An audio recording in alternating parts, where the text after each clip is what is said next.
Hello guys, welcome back. Today, we're going to be going over the 10 biggest NHL free agents that are still available and have still not signed. Now, if you're a goaltender, chances are you are still available and have not signed with any NHL team, which leaves us with some fantastic forwards and some great defensemen that still are available and still could be signed in the next few days. So, who are the biggest free agents still available and still could sign, and where do I think they will land in this free agency? Watch till the end for all my picks and all my predictions, and of course hit that big red subscribe button for more videos just like this one. Now going on to the first player I want to mention today, and we're only 2 days into free agency, but this player is a great example of the quality that is still out there that is yet to be signed. That first player being Alex Pietrangelo. Now, he's one of the few defensemen that's actually on this list, but Alex Pietrangelo, of course, has to be named. I think is the best free agent in the class and is still yet to be signed. Now, we did hear that he was flying to Vegas to meet with the Golden Knights, and that right now, the Vegas Golden Knights are the frontrunner for Alex Pietrangelo, which makes a lot of sense. They've already gotten rid of the Stastny contract, and they do have the cap space to bring a player like that in. We also heard in the first day of free agency that Colorado might be a sneaky team in the sweepstakes. They might have the cap space to go after them, which they had a couple of free agents leave. They acquired Brandon Saad in a trade, which was crazy. Great win by them, and Alex Pietrangelo could be heading there as well. But I do agree that Vegas is the front runner right now. If he's going to sign in the next couple of days, I think it would be Vegas, but we have heard from him also that he will be taking his time. It'll be a lot of patience, which will be the case for a couple other free agents as well after this one. But I think Alex Pietrangelo is a guy that probably will sign in the next week or so.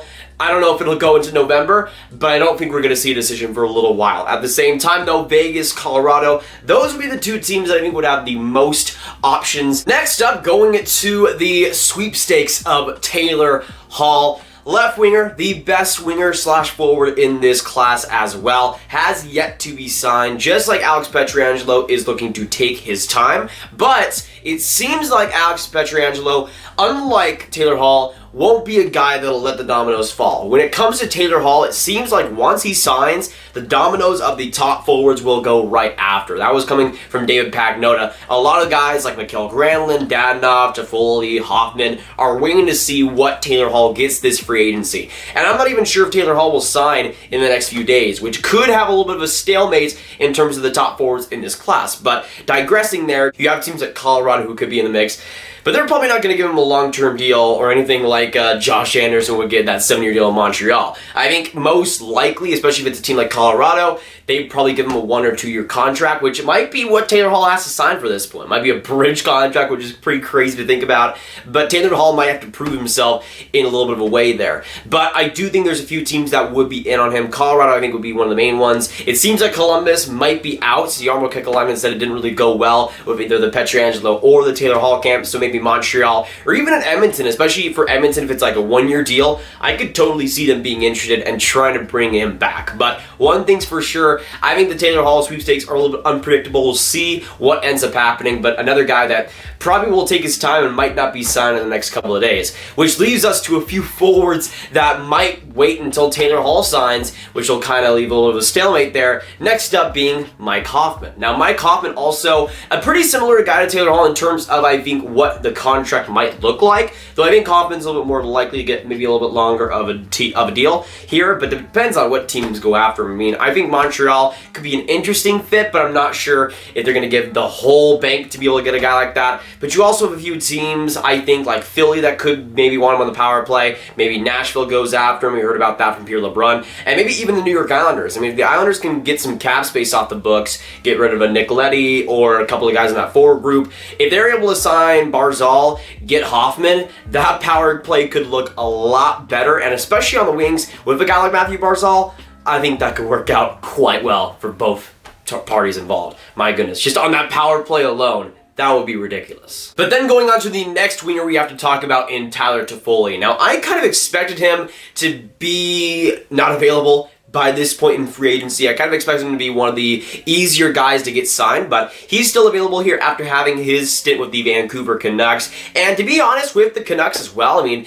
Tanev's not on the team anymore, Markstrom's not on that team anymore. Those were the two big free agents before Toffoli. And it seems like Toffoli might go back to the Vancouver Canucks. we'll see what happens, but I think there's a few teams that could be in. Colorado, if they don't get a Hall or a Hoffman, I think could totally want a Toffoli. But I think also Columbus will be a pretty sneaky team in that negotiations. He wouldn't cost as much as a Hall or Hoffman, I don't think, but you could also bring in some good skill on that second line. I think that's what Columbus could like. But again, Vancouver could also be an interesting team to get back on him. I'm not sure how much of a long-term deal that would be, but they were close on a deal before free agency started, and we'll see if they circle back on that. But Toffoli, a guy who I still think can provide some great value in the middle six. Maybe not worth a Taylor Hall or a Mike Hoffman type contract, but I do think if you put him on the second line, he'll get the job done, and that's what he's been doing since he was an LA King. So it'll be interesting to see what happens. He probably will get overpaid in this free agent market, but he's a free agent. That's kind of what happens, so I wouldn't be too surprised. Now going on to the next couple of forwards, and we first have Evgenii Dadanov. Now Dadanov is a very interesting guy, very interesting player in this free agency because obviously he hasn't signed, but just like Toffoli, I wouldn't be surprised if he goes back to his own team in the Florida Panthers, but I do think there would be some interest in him.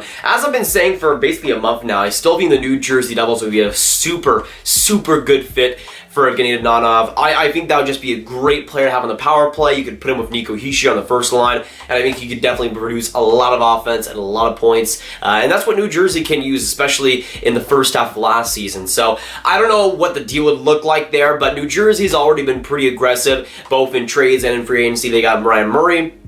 They got Corey Crawford in the goaltending tandem, and they might not be done either. So we'll see if they use their cap space there. I think the Devils are an interesting team, but I'm not sure if Dadanov will get as much interest as a guy like Hoffman or a Hall, and I think that's just kind of what happens. But that's another domino that once Taylor Hall signs, will probably sign in the next couple of days after, but a guy that I think should get a payday, definitely deserving, and he's an absolute stud. Then going on to Mikael Granlund, who again is a super fast-standing one in free agency. I really didn't expect him to sign too quickly, but we'll see what happens. With Granlund, that's another player that's probably getting held up, trying to see what Taylor Hall gets, but I could definitely see him getting quite a bit of interest. I think an Edmonton would be super fascinating for him. A Columbus, if they're wanting to add skill, could use a guy like that on wings, and then maybe like a Calgary Flames. I mean, they still have some cap space left, even though they do have to sign Mangiapane, but they still have some decent cap space left. I think it's just below $6 million. We'll see what Mikael Granlund gets, but I'm not really convinced it'll be that much, at least right now. I don't even know if he gets more than like a $4 million deal, especially if it's a shorter term deal. We'll see what happens, but that's also a guy just like Taylor Hall that could get maybe a shorter term deal. I think that's probably what you're looking at in Mikael Granlund, and I think a lot of teams will try at least to make that risk happen. Then going on to Anthony Duclair, a guy who I thought was going to be re-signed by the Ottawa Senators, but ended up not getting a qualifying offer, going into free agency and being a UFA. To me, Anthony Duclair is a super interesting one as well. A lot of fascinating wingers in this market, but Anthony Duclair is a guy that was so great in the first half last season, and I think scored like 5 goals in the second half. Something bad, or just not as productive as he once was, but I still think Anthony Duclair can provide some value on at least third line on a pretty good team. There's a couple of teams that I think could be interested. He was kind of linked to Montreal a little bit, but obviously depends on what they do with a guy like Hall or a Hoffman if they go after that. But I do think for Montreal, Duclair could be solid. If he uses that shot and is able to use that scoring ability, I could see him as a great power play option for the Habs, though I'm not sure if they give him the bank to make it happen. He'd probably have to maybe take less to go to Montreal. I'm not sure how that would work, but I'm not sure if Montreal is going to be the team that actually gives him the most that you could get. The other team that I could see going after Duclair is the New York Islanders. I think it could be a pretty good fit on that left side. The problem is, just like them being in the Hoffman sweepstakes, they got no money, and they got to sign Barzal. They probably want to sign Taves. They could even try to re-sign Brassard. So they'll probably have to get rid of some contracts there to make it happen, but I do think it's a good fit on paper, and I think that middle six could work out quite well. Then going on to the second defenseman we're going to mention today in Travis Hamonic, and that's another guy that is still available, still UFA, that could provide some value. Now granted, I don't think he's had the greatest couple of seasons with Calgary, but I do think if he's able to rebound, be 100% healthy, he could be a pretty solid option on a bottom pairing in the NHL, especially if you're able to get him for a short-term deal. There probably wouldn't be too much risk involved anyways. Now, I'm not really sure how many teams would be in him, but we did see from David Packnota that the Vancouver Canucks could be interested, and it would make sense. They've already lost Chris Tanev, so they might want to get another rugged, strong defenseman in that group, but I don't know where he'd fit either. It would probably be on the bottom pairing, probably penalty kill wise, which if you can get that guy for under $4 million, wouldn't be the worst bet in the world, especially if it's a one-year deal. Then you could sign you could sign all the guys like Elias Pettersson, Quinn Hughes afterwards and not really worry about it too much. If it's a 2-year deal, I'm not sure Vancouver is interested, but honestly, I don't know if Travis Hamonic at this point has too many more options than that, which sucks, but I think Vancouver could definitely use it. Now going on to the last couple of free agents I want to mention today. First up being Derick Brassard, was wonderful for the New York Islanders this past season, but that's a guy that, let's be honest, probably won't be able to stay with the Islanders due to their cap situation. But he's the type of guy that, if we're just going on last season, kind of an average second, not an average second line center. You probably don't want him as a second line center, but almost too good to be a 3C. I'm kind of interested to see where he goes. He could be back on the New York Islanders, but a team that I think could be super interesting in the Brassard race is the New York Rangers. And obviously Brassard was great with the Rangers back in the day, and although I'm not sure if he's the second line center they've been looking for, I think that's a center that can definitely provide a lot of value, especially since Mikko Koivu is also gone now to the Columbus Blue Jackets. So I could see that as a fit, but if he stays in the New York area, I wouldn't be too surprised. Then going on to the last free agent we'll mention today, and it's Sami Vatanen. And to me is definitely the second best defenseman left. A guy who I think is probably going to get a pretty decent payday. I would not be surprised if it's around like a 3-year, maybe $4 million deal. That I think would make sense for a guy like that. And there's a few teams that I think could definitely use that mobile, great skating, puck-moving defenseman. I think the Winnipeg Jets could be a great fit if he plays on that left side. Could definitely be a great power play add too. Then you have the Vancouver Canucks, which if they don't get Hamonic, I mean, Sami Vatanen would not be bad either. On the Canucks, I'm not sure if that's a long-term deal or not, but I do think on paper it works pretty well. And then even the Philadelphia Flyers, I mean, they lost Matt Niskanen. I don't think Sami Vatanen is really close to Matt Niskanen in terms of style, but in terms of actual value, I think Sami Vatanen could be on their first pairing potentially with an Ivan Provorov, but I'm not sure how they would do that. I think they would probably have Provorov maybe bump up Sanheim or Myers on that first pairing, and then have Sami Vatanen on the second pairing, maybe on that left side, and he'd have either or Myers or Sanheim. I think those would be the top 4 defensemen for them, though, going into next season, and could work out quite well. They do have the money to sign him for a long-term deal, but if it's over $4 million or anything, I'm not sure if they go for it. But I think you're looking at a 3-year deal, probably around $4 million, which for a lot of those teams I just mentioned, not too bad, and especially for the Winnipeg Jets, man. I say that again. I think that's a fantastic fit, but I do think he will get paid. He will be patient, but the payday will come, Sammy. Don't you worry. But that'll be it for today, guys. Thanks so much for watching. Hit that like button, hit that subscribe button, hit that notification bell if you haven't already. I also just realized I almost put Vladislav Nemestikov in this top 10. He just signed out of Detroit, so I'm very thankful for that. Let me know down in the comments down below, though, who do you think are the biggest free agents still available, and where do you see these guys going? Where do you see Pietrangelo, Hall, Hoffman, Toffoli? Where do you see these guys going in the dying breaths of free agency? Make sure you share this video with your friends, get it out there, and click this card right here for all my trades.